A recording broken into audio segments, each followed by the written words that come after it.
Alors une petite question qui revient souvent, comment on mesure quand on n'a pas d'outil? Ben, tout simplement avec le livre. Donc le livre, la couverture, elle fait 0,4 mm. Donc ça fait 0,8 pour la quatrième, vu que c'est un format spirale, c'est assez facile. Chaque feuille du livre, elles font 0,2 mm. Donc pour le réglage des sciés, bah, c'est pas mal par pas de 0,2. Donc on a déjà aussi pas mal de marge. Bien entendu, on peut faire l'action aussi avec, hein, tout simplement. Bah, si on a besoin de 2 mm, on va commencer à mettre 10 feuilles et ainsi de suite. Mais le livre, c'est pas non plus la seule solution.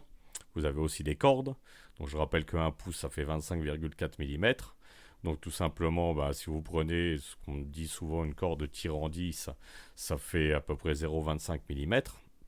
Et si vous en prenez une plus importante, donc ça vous regardez par rapport à votre jeu, vous trouverez souvent bah, le nombre de millimètres que vous avez besoin, ou si vous avez les mesures en pouces, vous servez aussi les cordes pour les mesures.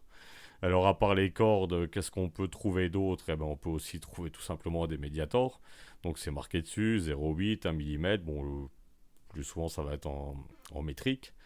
Donc est-ce qu'on a besoin d'un jeu de cale d'épaisseur? Non, parce qu'on a plein de choses qui font la bonne épaisseur. Et donc que ce soit pour acoustique, pour électrique, pour les guitares classiques, pour les basses, on a toujours ça, donc le livre.